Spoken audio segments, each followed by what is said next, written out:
Welcome to part one of a very detailed video series. Should only be two parts. This one is going to be quite long, but it has to be. On building a Ford AOD transmission. I built this out of a junkyard transmission, spare parts. You can see I've got lots of extra stuff that I've accumulated over time. I built this transmission so that I could do a hot swap and have minimal downtime, and I will show you the truck move here in a second with the transmission that I just built from spare parts and a junkyard transmission. This video will focus on building all the drums and clutches and the front pump and getting all that in. The second video will show putting the valve body together, where the check balls go, just how to assemble that properly, and getting all your servos in and getting that put together properly and buttoned up. And I will link that video right up here as soon as it's available. So, without further ado, let's get started. And just so you can see that I wasn't BSing you or anything, that there is indeed actually a transmission back in this truck, and it moves forward and backwards and shifts just as it should. I'm going to show you that happen right now, and then we'll get to assembling this transmission, the one that's in there.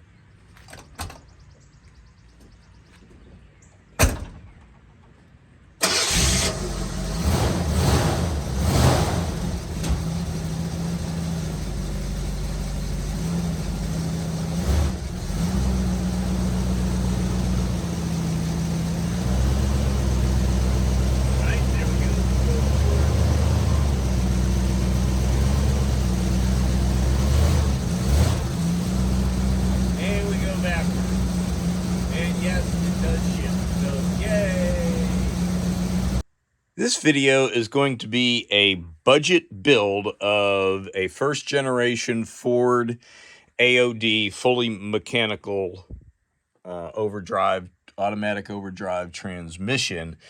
And I say budget build, this one here that I'm actually going to assemble and build was a junkyard transmission I picked up years ago to have a spare, and I truly need it now as the transmission in the truck is starting to have trouble getting into gear. And it's a budget build because the frictions, as you can see, I'm able to reuse from this one. So all I did is buy a seal kit. Now, some things you need to be mindful of if you're swapping transmissions, building one from spare parts, is make sure you have the matching output shaft size. I wanted to use this one here because the splines are in better shape. This one had suffered a little bit of damage where it was sitting unprotected, and a portion of the immediate end of the splines were damaged from rust. But I cleaned it up and test fit it, and it fits nice. It slides in as it should, but there's about 7/8 of a difference in the length of these output shafts. So make sure you have the right one. Compare the size of the tail shaft housing and the tail and the output shaft, and make sure you got the right size. So that is one of the first things to make sure you got matching. The output shaft I am going to be using is the one that came out of this junkyard transmission. The only part I'm going to end up swapping, well, no, I take that back. I'm going to use the front pump from a pile of spares that looked like it was from an 83. The roller clutch here, I'm going to use just the clutch. I'm going to swap that out because there was some rust damage on the original one that came from there. There is a difference in, you can see in the in that gear, it's kind of a race and a hub is what that is, because I am actually going to use this other valve body, which for the most part it's the same casting, but they did use different little throttle valve pressure regulator springs and plungers between the two, and I'm going to keep whatever one was in there together. Okay, first step you're going to do to get your output shaft ready for installation is you're going to put on the set of these sealing rings. You see how they lock together. This is the one I'm going to use. It's already set up, but let me show you on this with some used ones. You're just going to slide the whole stack up there, and you're going to start with you're going to wiggle jiggle them all up and just work it up to that first groove. Just kind of gently working that up in there, and kind of push up 180 degrees away from where the opening is, and then you'll figure it out. Just kind of lock them together. The other thing you're going to do is there's these scarf seals, which, remember, they fit together like that and not like that. So the two slope sides, it would be really easy to put them together wrong. So make sure when you put them together, the slope sides are touching each other. And so get all of these on. And you notice there is also a difference in one of these has... So depending which one you have, make sure you get change that out. So these here, again, this is not the one I'm going to use. Just get them down into the groove, and then make sure the two. Can we see that? Yeah, make sure the slope side is touching, the two slope sides are against each other. And I rotate them, 180, apart, but honestly, it doesn't really matter. Once the thing turns the first time, they're going to go where they go. So once you get that set, we're going to assemble this direct clutch. So let me move the camera around for that. Okay, I'm going to ask for forgiveness in advance for two things, especially on this direct clutch. We'll show you the others going together with the frictions and steels.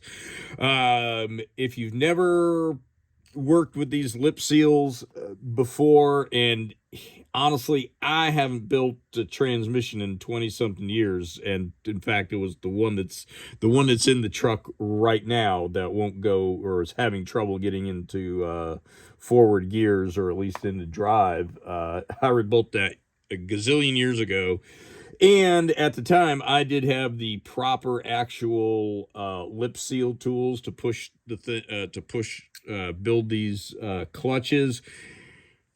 One of my former employees, I think, thought they needed it more than I did and borrowed it, and I never got it back. Anyhow, they do have lip seal tools kits. They say they're for a Ford AOD out on Amazon, eBay, whatever. Don't get them. They don't fit. I can tell you. So that's why I didn't even bother to show them. They don't fit anything that any clutch, any kind of anything along the way. So what I did is I've got a buddy with a transmission shop, and for a few bucks, he put these he put the clutches together for me. What he has is a set of cones that you put the lip seals on, then he puts the clutch piston on the cone, puts it in the freezer. It shrinks and pulls that lip, which is facing out. It pulls it down and in, and he's able to just drop it right together. No muss, no fuss. I didn't have those cones. He does this every day, all the time. So, for a few bucks, I let him put those together. So you might want to check with a transmission shop in your area. They might be willing to at least get the clutches together. And the other thing is, on some of them up here, I'm pointing up that way, there's a big heavy Mongo spring, and man, if you don't have the press and everything to put it together, it's just never going to happen. So anyhow, okay, future me jumping in here to clarify and show. Clarify a few things, show a few things. All right, these are the lip seals that I'm referring to, and you can see how it kind of umbrellas out, since the pressure comes in from this side, so that pushes it out, so it seals. And this is what my buddy uses the cones. He puts this into a cone, and then here's on this drum, and this is off a later model transmission. This is out of the one that actually came out of the truck. The one I rebuilt, rebuilding in this video, is actually in the truck and driving it around. I think this one's a little different in that this inner seal is actually down, mounted into the drum itself. Here is this is the piston out of this is the drum that failed. This is the forward clutch, and if you I've got all the stuff tied together so I don't lose track of it, but these frictions you see are just razor thin. This clutch burned, and this lip seal, I'll show you here in a second as soon as I find it. There we go. All right, see, this lip seal, it failed, and that's why I was having such a tough time getting into forward, because the forward clutch was having some problems there. But anyhow, this has got the lip seal on the inside and the lip seal on the outside, and so the cones talking about, and the freezer, they put a cone here, and then this goes into a cone here, puts it in the freezer, and it shrinks it down, and it just drops in. So he says, I've never done it. He does it for a living, so I just let him do it. But that is a lip seal right there. And when you hear me say it took him down to my buddy for him to put the clutches together, really what all he was doing is putting getting the piston in the drum and getting them, anything that really needed, like that one over there, needs to be compressed to get the spring back in. Otherwise the building of the clutch, once the piston is in, and you'll see this here, that you just stack up the frictions and steels in there, and that's that. So hope that cleared that up. I wanted to show that to you. Now let's rejoin this video already in progress. The other thing not to hate me about is the fact that I've got the frictions and steels all already in there, and they're already lined up for the hub to go in there, and I just don't want to undo that again. You got 5, but I'll show you on the other ones. There's 5 frictions and steels, and then so it's a steel friction, blah blah blah, up till this last one, and then the pressure plate and the snap ring that goes in there, so you can kind of see the opening right there. So The easiest way to get that to go together is to actually have this spacer in there first, then this bearing with that lip facing up, if you can see that. So the smooth side down and that little lip facing up.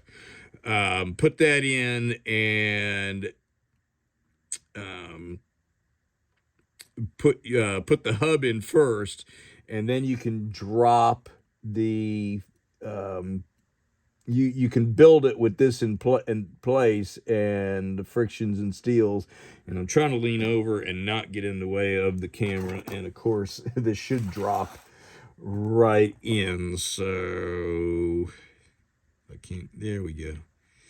All right, so that when it's all the way down, and it needs to be all the way down, because if not, it'll show up as a problem later.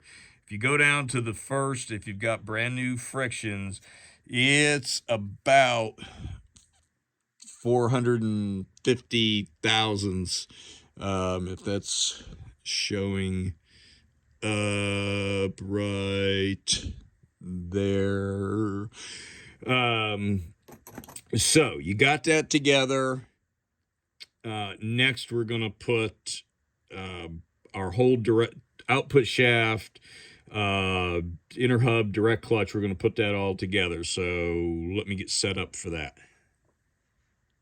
Okay, the other thing I meant to say is go ahead and I drizzle a little bit of ATF in there as I build it. I don't like soak these things, and some folks build them completely dry, or you could get it together and then get it clutch together and drizzle some ATF in there as you go along. But anyhow, just make sure at some point you're getting a little bit in there as you go along. So we're going to take this piece here and slide it over that, and then go ahead and pull up on it. And I want to kind of hold that all together. I just don't want that all coming apart. Or that hub falling out of there now that I've got it in place. I'm going to take the output shaft, which I've already got this. I've got it lubed up with some Vaseline everywhere, the seals, everything, and I've put some in there. All right, make sure. Let's see. Can you see that? Make sure you've got that bearing on there facing as it is. It's going to ride on that race right there.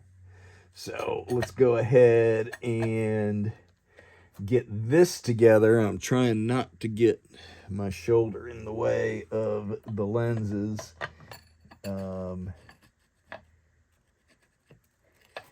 it does take a little bit of wiggle jiggle to get that to drop in. And it always seems when I'm trying to film something, and this first one is a little bit tricky to get all that lined up. All right, there we go. All right, so that is in there, and I'm trying to hold all this stuff together. All right, and then I'm going to grab this snap ring here.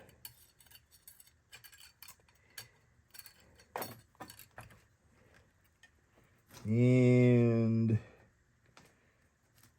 fit it in. I try to get it so the opening is under a tooth. And that'll snap together like that. And I've got the ends under a tooth.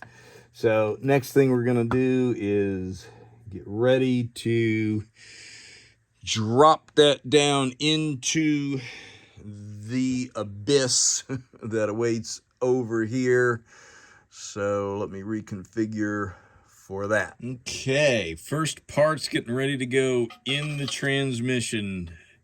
Make sure you've got this bearing, and again, this is a budget build, and I am just reusing a lot of these same parts. Everything seemed okay with them, and the transmission wasn't, loose coming apart, or, things weren't like, there wasn't metal in there, and parts fit together nicely. I've got this snap ring already down in here. What that, and you can put it in. Some people never take it out. I had it out for cleaning, popped it back in. But what that purpose that serves is for this band.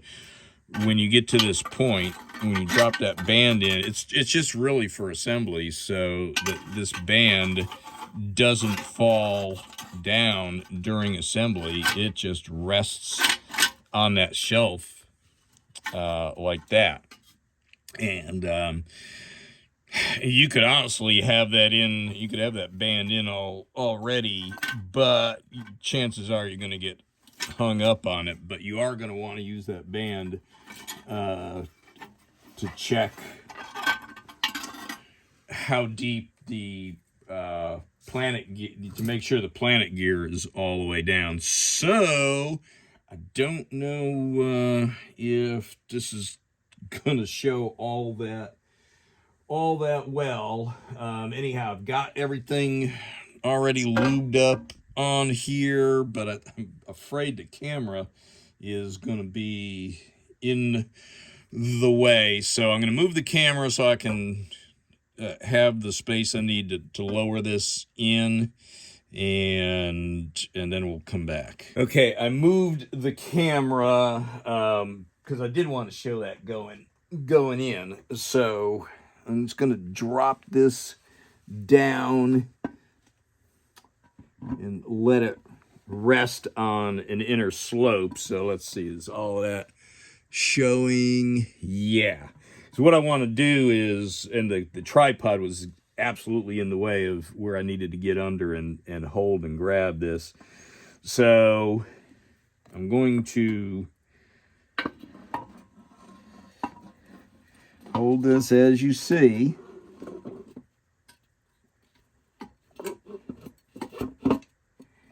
All right. And there we go. So that feels like it is all the way down in there. And another check we're going to make is grab the camera. We want to make sure the parking pawl ends up with those notches in the outer part of this ring gear here. Okay, so what I was talking about, if you can see it there, because a lot of stuff in the way.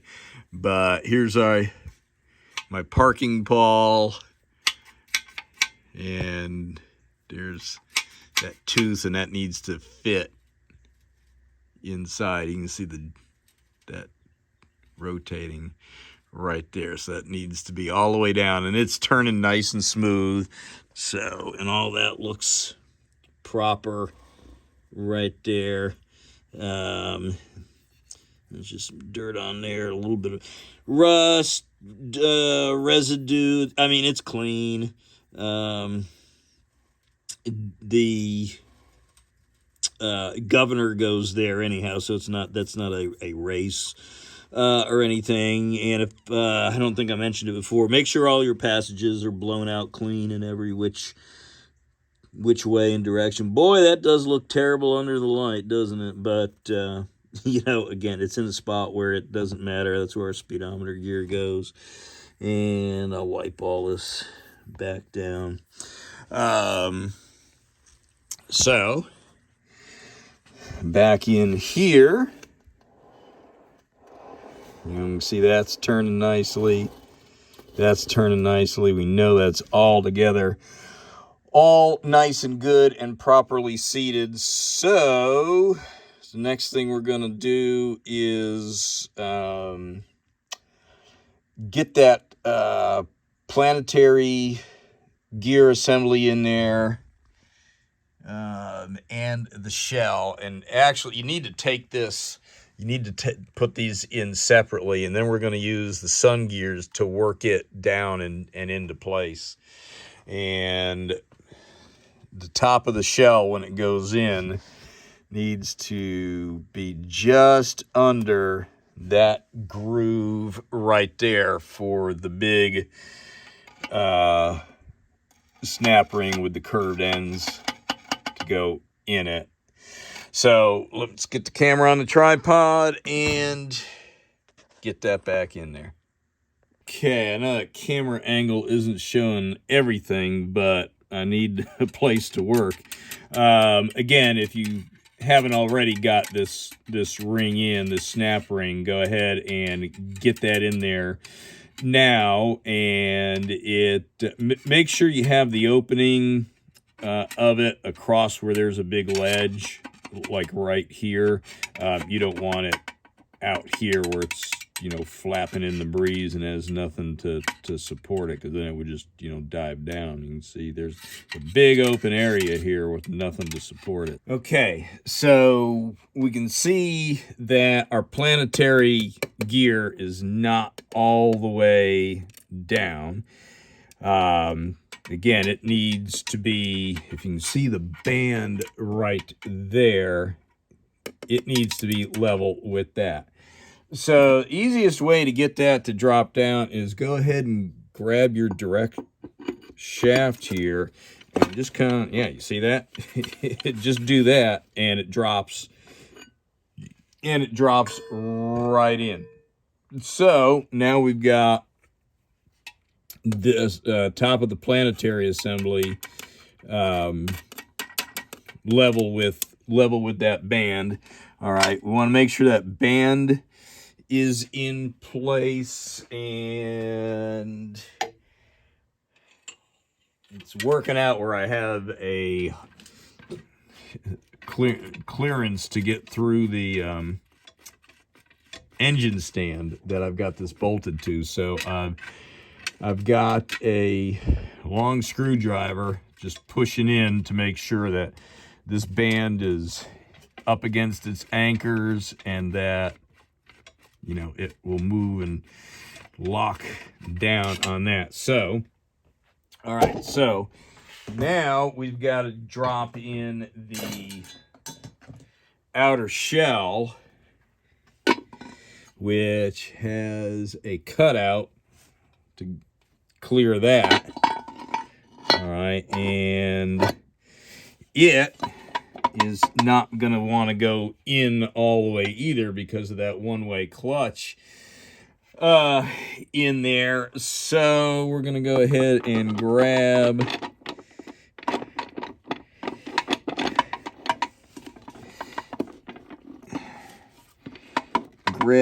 this here and see if we can work that down. Let's go ahead and grab the, so that's a sun gear. Let's go ahead and grab, okay. That clicked down in there, so now we're gonna pull this back out. And we are now below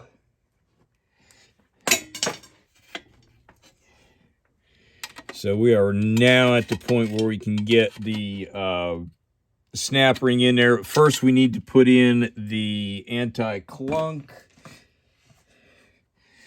which fits. Is it showing up on the camera? Okay, there's an area right here, and usually the case is going to be a little bit beat up.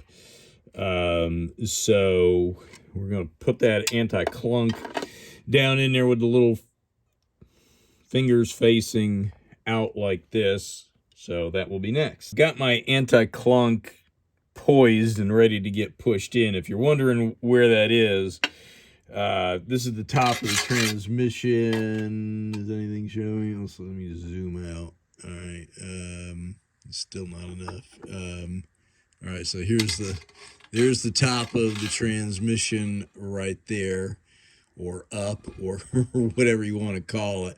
So that hole right there, that's like 12 o'clock right there. All right. And this is like 1:30. This would be 3 over here.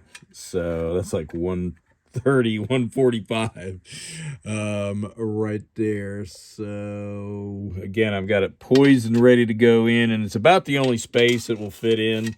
You know, it's too big over here, it's too small over here. So as far as Goldilocks goes, you know, that is just right. So again, the fingers facing up, and then we'll just go ahead and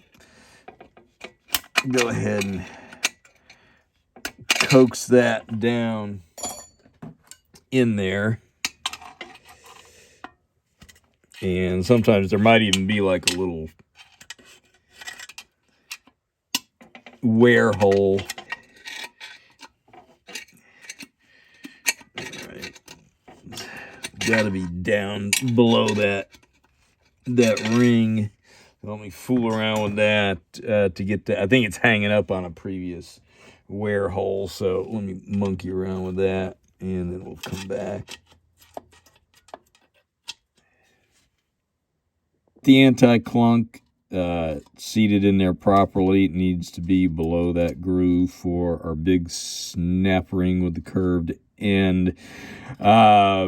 It was getting hung up. There is a previous wear hole down in there, and it was kind of getting hung up on that, so it needs to be below that. And again, this is about like the 1:30 to 1:30-ish, 1:45. And you can see there's an area here that kind of lets you know it's kind of worn out there, and it's the only place that space-wise that'll fit. Too big, too small, you know, kind of common sense. It's not going to go there. So it goes in there with the fingers facing this way. And then next we'll put in the big curved snap ring. Okay, again, we got anti-clunk in there. I just keep saying that because it could be easily forgotten. All right, now we're going to take this case snap ring that's got the kind of curved up fingers, and just so you know, this is the top. Here is like 12 o'clock, valve bodies down here. So 3 and 9 o'clock. So we're going to take this snap ring with the fingers facing up and kind of put it in this 9 o'clock area here. And it's going to be on the side with this other anchor pin. And whoops. Let me get it so it's in there. Yeah. So let's see. All right, there we go. So just so it's kind of over some free space here. And next we're gonna go ahead and get the other sun assembly in, and we've got it was already down in there. There is a bearing down in there, and I don't know, just for giggles and grins, we'll see if we can pull it out with 2 magnets. I kind of want to see which way that faces. Let's see something here.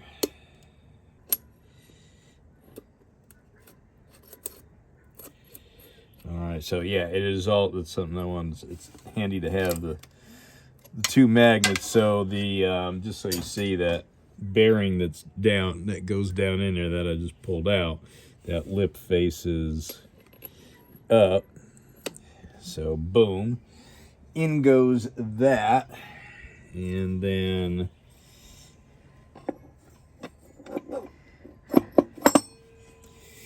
in goes that, like so, and everything is turning all nice and happy and easy. And you can hear that one-way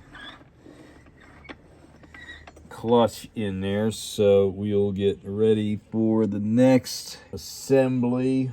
Realistically, it takes, like, honestly, once you got everything set up, like less than an hour to pop all this stuff in there. All right, so to build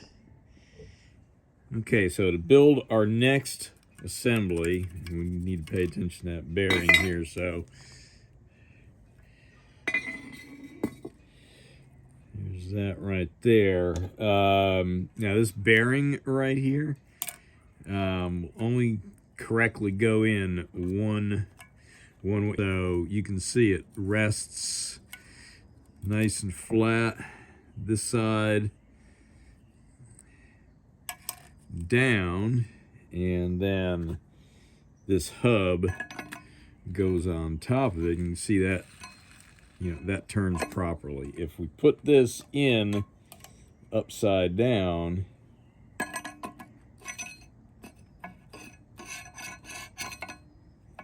you can see it, well, it doesn't. You know, you could probably force it and everything else. You can see that doesn't go together right. So again, look for those big notches. Put those down, and then set your. In fact, I want to drizzle a little bit of.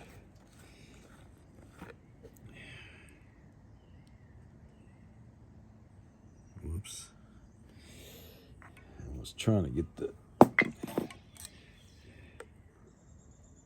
There we go. There we go. And put the cap back on there before something happens there. So I'm going to put that hub in like that. All right. And then I'm going to grab my frictions and steels. So this little wavy guy goes down. And again, I had the buddy at Transmission Shop put that together. The clutch itself to get those pressed together with the new seals, because you've got a evil spring down in there. Put our notches down. And I was trying to say about that evil spring in there without a press, and I used to have all that stuff, and when I closed the shop I sold a lot of things. So you know, Transmission Shop is set up with that for that, and I just let them go ahead and do it. So getting back to the task at hand. So we got this wavy guy here. All right, we're gonna put him in. All right, and then so he's gonna go in, and then it's 5 and 5 again. So we got, oh, you know what? Ta-da! That gets everything centered. So we're going to put in a steel and a friction and a steel.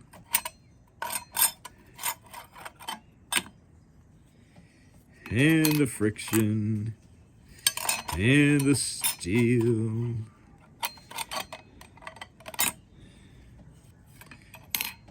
Friction, steel, friction, and you can see those things. They're already the frictions are already wet. All right, steel, friction. All right, and then our pressure plate. All right, and our snap ring.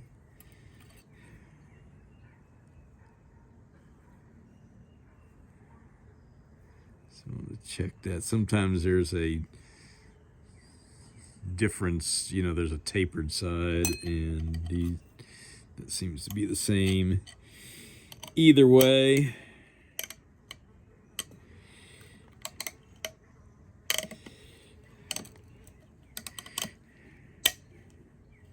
All right, So I try to make sure I got, it's the end of it is because most part of steel can get locked under something. So, all right, that is now together, and will hopefully stay that way. All right, so there's that assembly. All right, you know what? So to help keep that together, stuck together when I turn it upside down, Vaseline is our friend.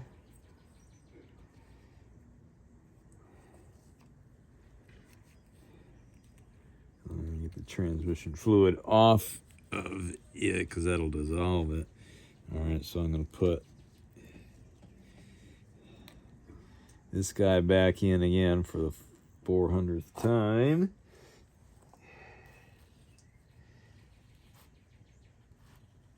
All right, and Vaseline this right here. So I should have done this first. So this will help keep it from all falling apart and put it together. All right, so that's all buttered up.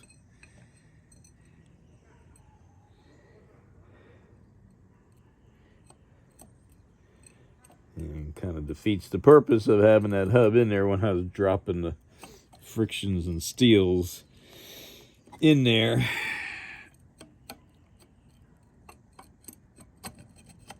There we go. All right. So that should help hold that together. Okay, for this drum here, go ahead, which this I believe is overdrive, because the overdrive band locks on the outside of that. Go ahead and Vaseline this washer / bearing in there, and it's got the tabs, as you see. I got it. It's in there and like stuck on there good. I've already dropped it in. Let's pop it out. All right, so here's this. This is a ring that this kind of flex cone is gonna ride on. So just drop that in there. Position doesn't matter.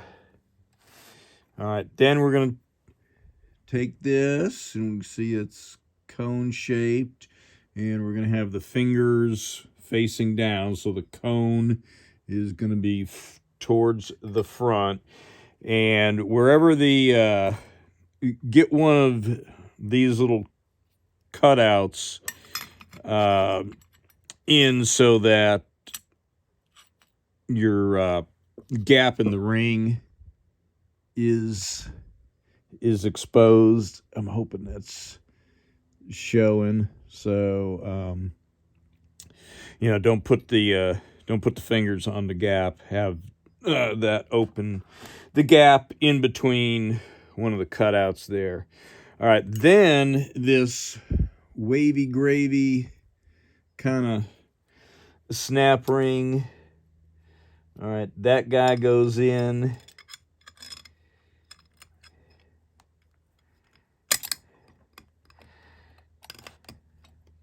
And it does not necessarily work and play well with others, and we'll probably sometimes need a little assistance going in all the way. Come on, you. There we go.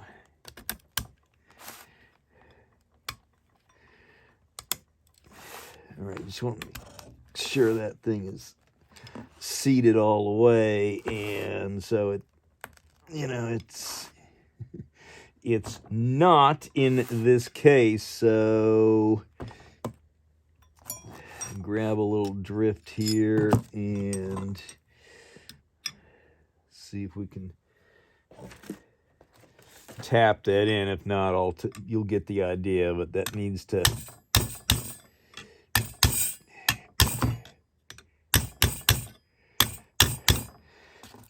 All right, that looks like it's all the way in. Let's try this one here.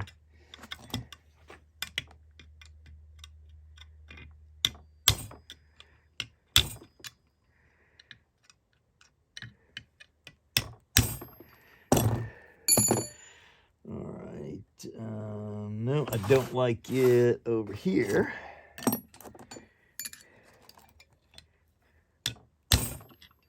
There we go.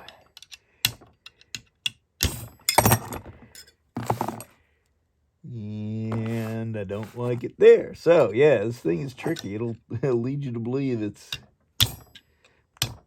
going in all the way. So you really need to take a good look at this all the way around, and should, yeah, see, even when it's under and in the groove, it's not seated all the way. So yeah, these little taps are making a difference. So basically, you should see the outside of, shouldn't see any gap. The outside of that ring should be flush up against the inside of that groove, which may or may not be something that shows on camera, but just go all around, look around the outside edge of this ring, and there really shouldn't be any kind of gap in it up against the drum to know that's all the way in. And when you think it's all the way in, go ahead and give it one more little, just chase it around every little bit.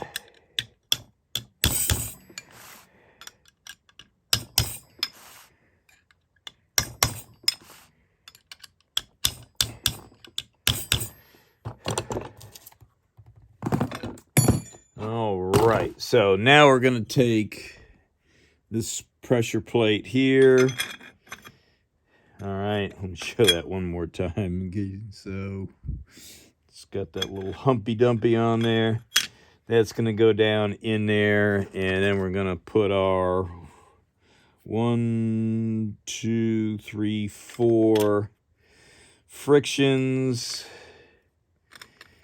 and 1, 2, 3 steels, and try and keep these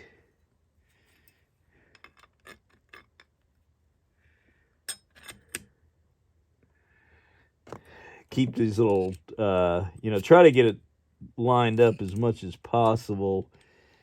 All your little teeth here to make it easier. Just drop it in.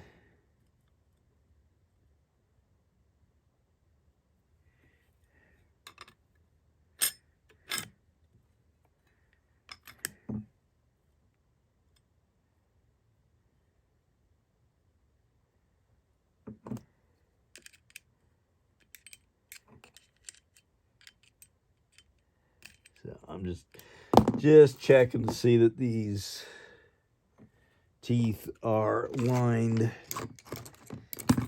up.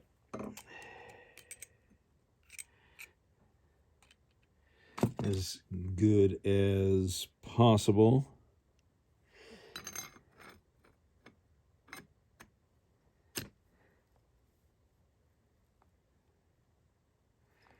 All right, and when we're all done, that should be right under the groove.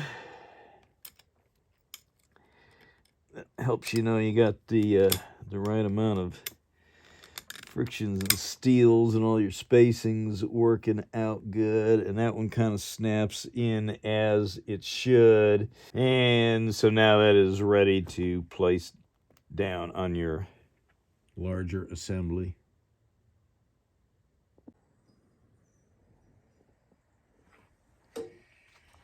Okay, as I showed you earlier, there is a little bit of a difference between these two from the two different years of transmissions. And that being, so this one I've got labeled as an 83. And what I want to do is I want to take the bearing one-way Sprag roller clutch out of there and put it into this one. So everything's going to be 80. I need to keep this one. If we look at this thing on its side, you'll see that this has got some staggered holes in it, and it you know, it feels okay in there. I'm going to clean that up a little bit more, but there was some this guy here was the bearings. Let's see if we can find one face. You can see there where, you know, it sat, and you can see right there, and it's a little rusty, and I'd much rather not put that in. And the one I've got labeled as an 83 does not have those holes in it. So you know, it might be that that's better, that they knew they didn't need these holes, but I'm just trying to keep all these matching assemblies together, and the bearings appear to be the same from each. And the other difference is this has a groove on it on one side, which appears to go down from the there's a little bit of a wear staining ring right there where that would fit, and that matches up. So I'm putting this in with this groove down. So I'm gonna grab the newer bearing,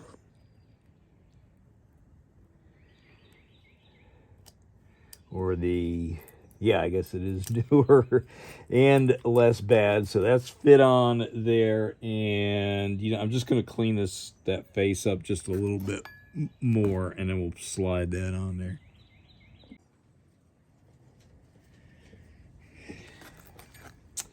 Okay, going back with that original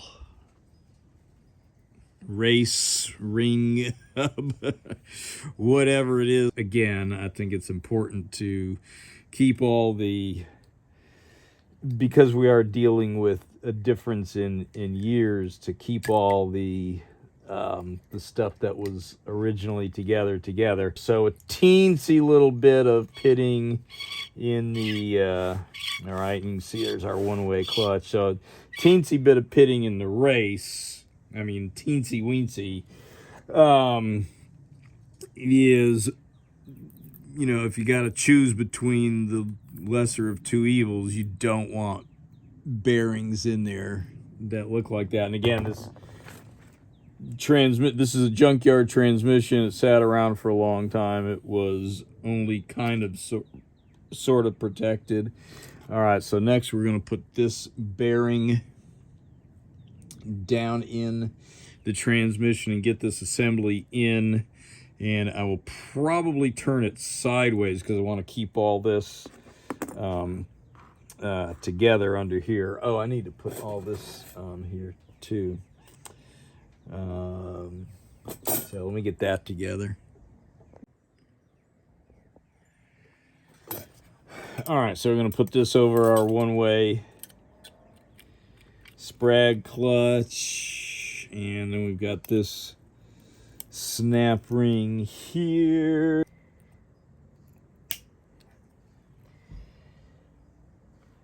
All right, that all seems to be in there properly. And this here, this is where our pump is gonna sit down inside of. So I'm gonna go ahead and get this bearing in.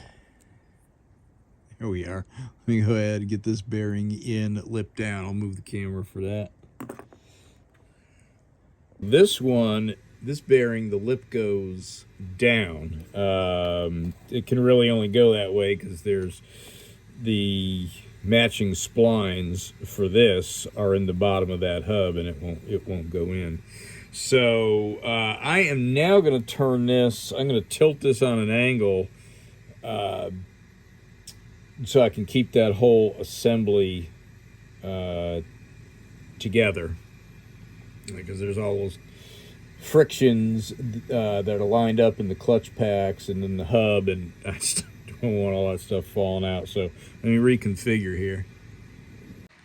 All right, got the transmission, as you can see, tilted on an angle, not completely horizontal.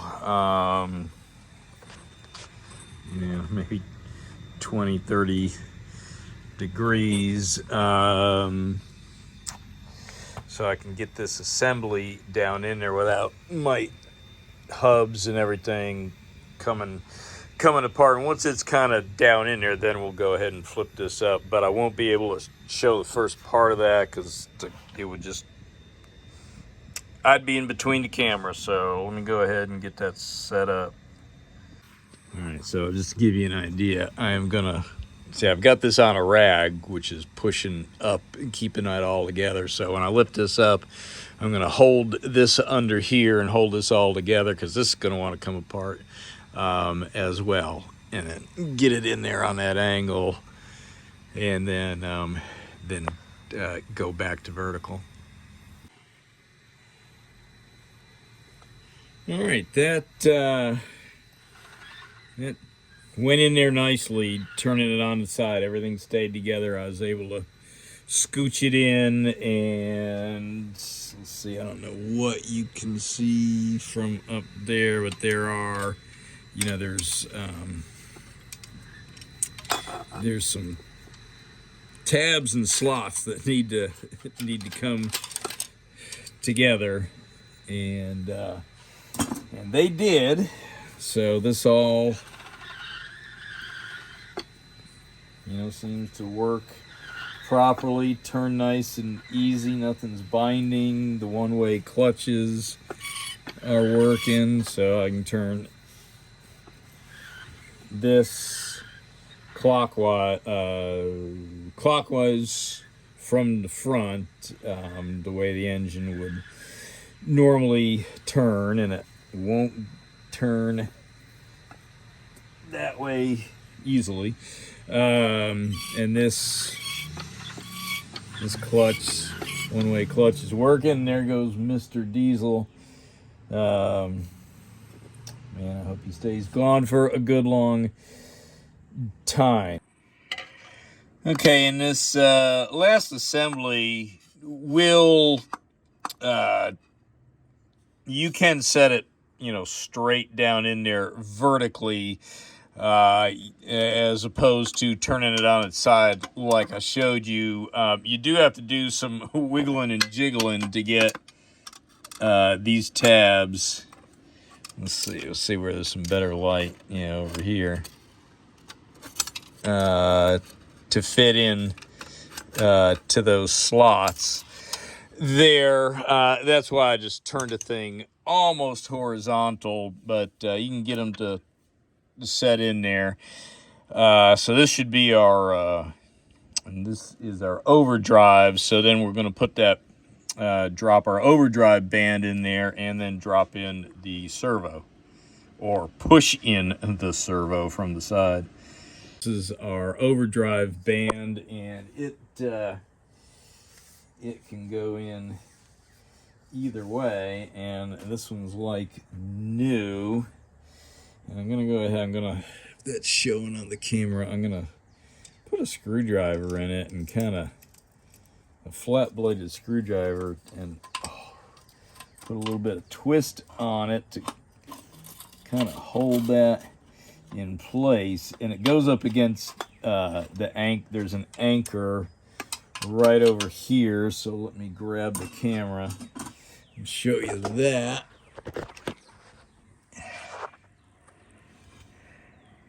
And let's see here. So the anchor is right there.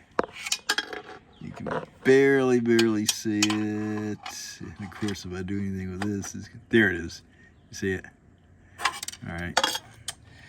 So that's that. Next, I'm going to make sure that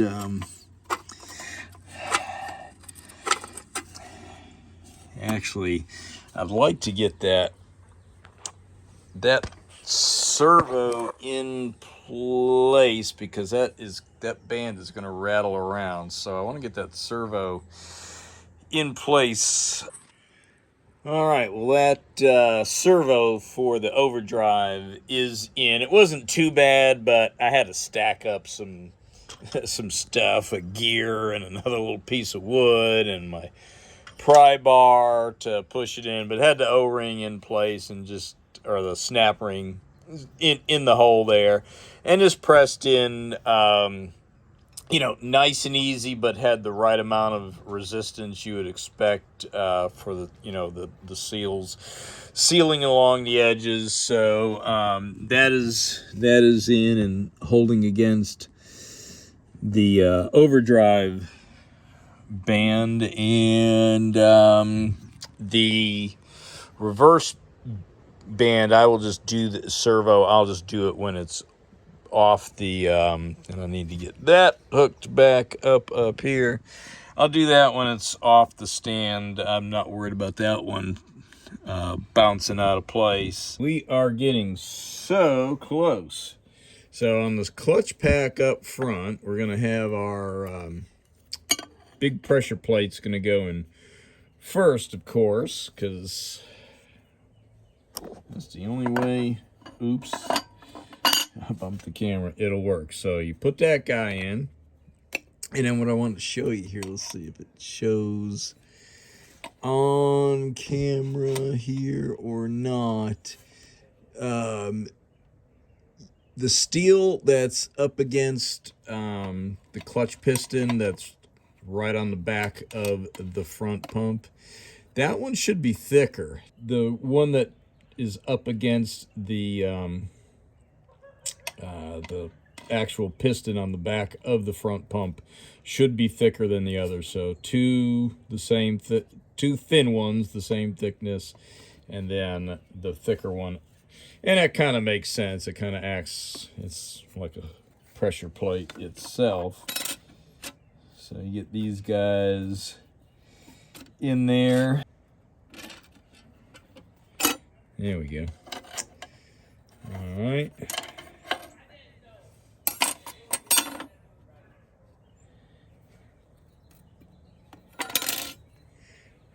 Throw them in from this side. I don't know if couldn't tell whether when I come up from that side whether my hand is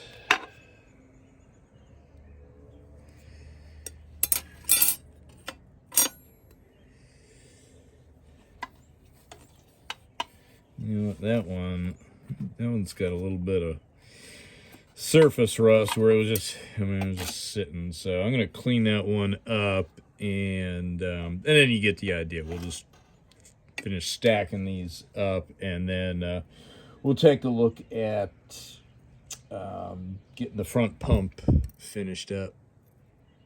Okay, so got all the frictions and steels in there. So you got the bottom thick pressure plate, as you saw, and then 3 frictions, 3 steels, with this top one being a little bit thicker. And it's a good sign here that we are pretty much level-ish, maybe just a teensiest bit below this upper ledge. So that's a good sign that everything is as it should be. Okay, there is a step before putting the front pump down in and closing this up, and it involves a measurement, and I'm just going to kind of just show you about it, and we're not going to actually do it. The problem is I don't have the manual, the actual reference, where it is determined once you make this measurement, then you look up in a chart and it tells you which washer here to use, spacer, and it is usually always this this number 3. And any video that's out there that anyone else has done, it's always a number 3. Any one of these transmissions I've pulled apart myself, it's always a number 3. And I have always just taken these things apart. You know, it's been a while, but in fact, this one I rebuilt 20 years ago with this number 3. I just take them out and put them back in, but just for, you know, your own, you know, purposes and sake of accuracy and such, you know, look up how you do this measurement. You're supposed to, the tool, there is an actual tool, but it's just a bar of a certain thickness. This is not it. I'm just using this to represent. And you take the measurement and you look it up in a chart somewhere, which I can't find, and it says what washer to use. Like other videos I've watched, and this spacer here, this natural colored number 3 is 85 thousandths. But you'll see people go, all right, yeah, let me check this. Let me make my measurement. Oh yeah, it's good. I can just use the number 3. But they never say, you know, how they did arrive at that. So do your due diligence and look that up. And if all else fails, put the number 3 in it. And there's a good chance it'll go 20 years for you. All right, just a few preliminaries on the front pump, and I'll put it together in the next little segment. But the outer ring for the, if you see there, right there, there's just a little, looks like a little triangle, dot, whatever. But anyhow, that goes up. And then on the gear, the inner gear, there is a bevel, if you can see, that's chamfered.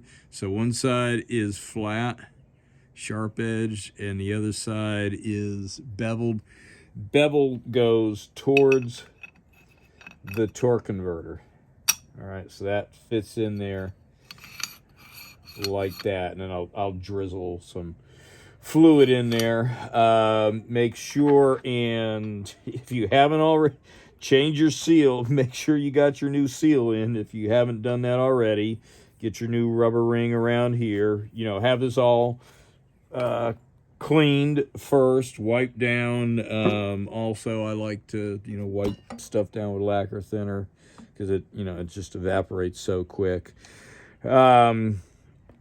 Got the inner part of the pump ready to go, cleaned up, and we'll put the new rings on it tomorrow. There's that kit number. This came with the seal kit.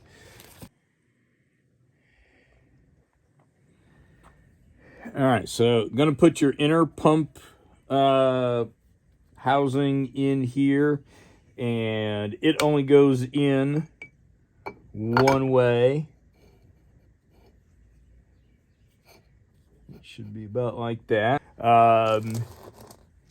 You got 6 bolts to put in. They take about 16 to 20 pounds of torque. So get those all in. I would tighten them by hand. Get them in.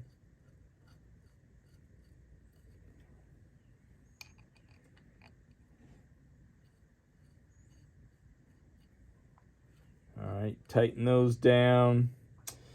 And let's see here. So let me tighten those down, and then we'll be back, and then we'll put on our kind of pressure ring here that pushes up against those clutch packs in the housing.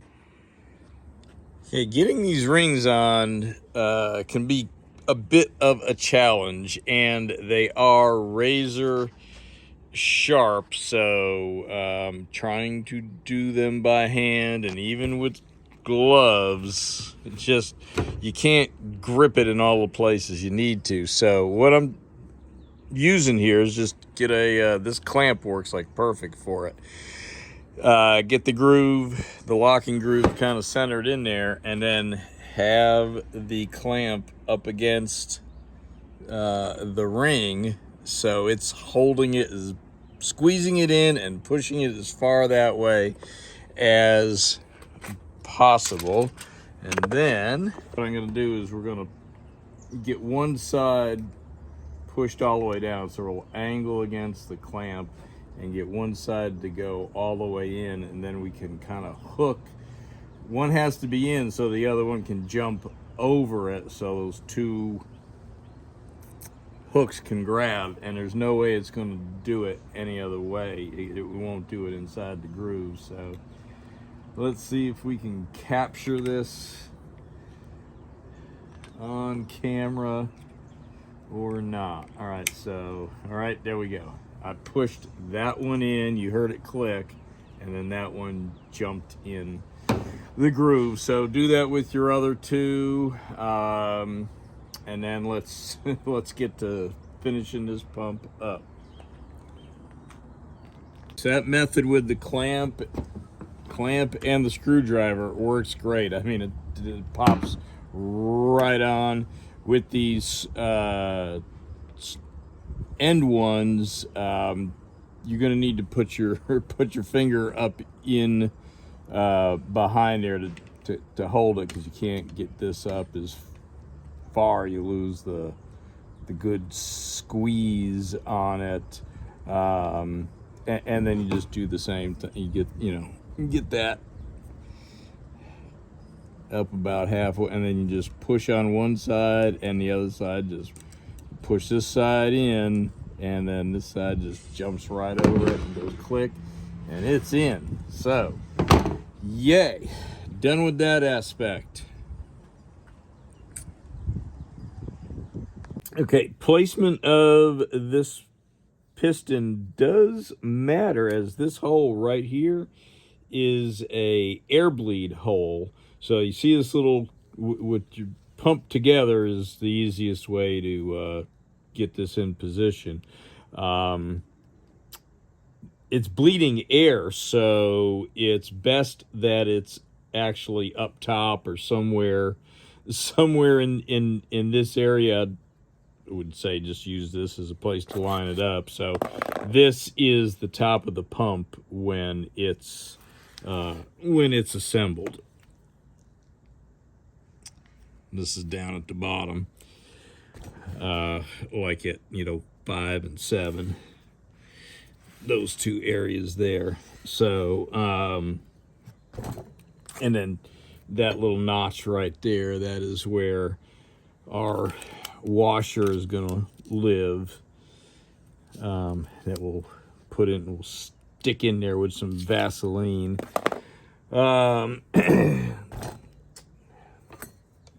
This I don't know, piston cover, whatever this is called, you got some little tabs on there. Just give them a little bit of coaxing. Grab them with some, maybe some small vice grips or whatever, and just kind of give them a little bit of scooch in. And it can go on in any direction. You're just going to get those springs lined up on those tabs there all the way around.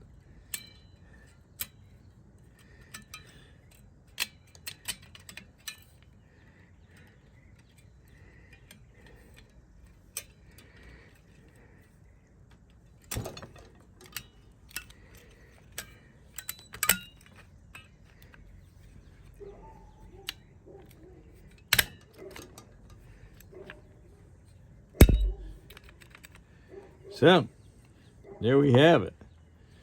All right, we'll put some Vaseline on this and get it in place. This is ready to go back in. Oh, stagger the gaps on your rings. I think I did not mention that earlier. So yeah, go ahead and do that, you know, every 180, which again, you know, once it fires up, won't really matter, but it's just good practice. Drizzled a little bit of ATF down in there, especially, and this is sitting at an angle, so I kind of drizzled it on this side so it'd run and flow down in there. Get a little on those clutch discs. Put a thin, remember, thin coat of Vaseline around here and around your outer pump seal to help that guide in, but don't glop it on there because remember, grease does not compress. Ideally, the best way to do this is have some studs cut to help, long studs cut to help guide the pump in. But if you don't have that, you know, just grab some, preferably some tapered drift. Get some drifts, some punches, something that as you're lowering the pump in, you can put these in to guide that. So the next thing we're going to do is grab the pump, which, let's see, anything else to show or say on that? Again, I've got the rings lubed up. I've got a thin coat around here. The number 3 natural spacer washer, whatever one wants to refer to that as, is Vaselined in place. So I'm gonna go set this camera and we'll lower this pump down. Put some marks here to mark for sure where the threaded holes are. And again, this gaggle of holes is down at the bottom of there, which matches up with the pump. So now with a little bit of things marked,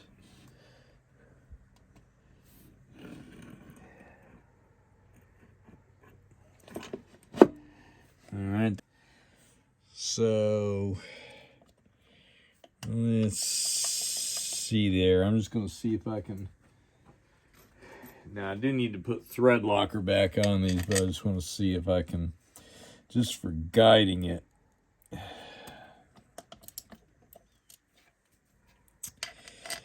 Just get a few bolts just lightly threaded to guide it down in there. In fact, we'll use that one there.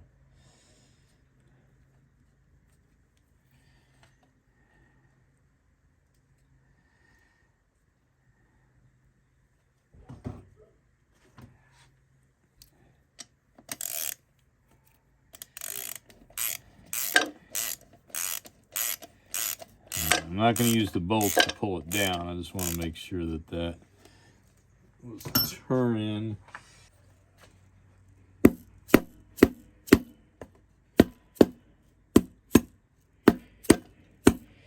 Yep.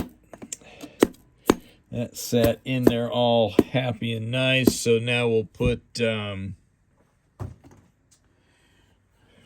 thread locker on there and 16 to 20 pounds on these bolts here. And I would, you know, do a kind of star pattern on that. And we've got our pump in, and we just drop in that shaft, the direct drive lock-up center shaft.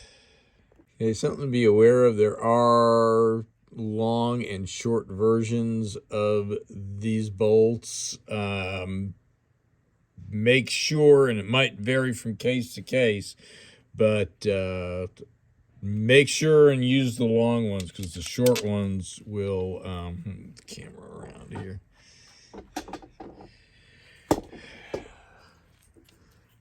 the short ones will want to kind of strip out. So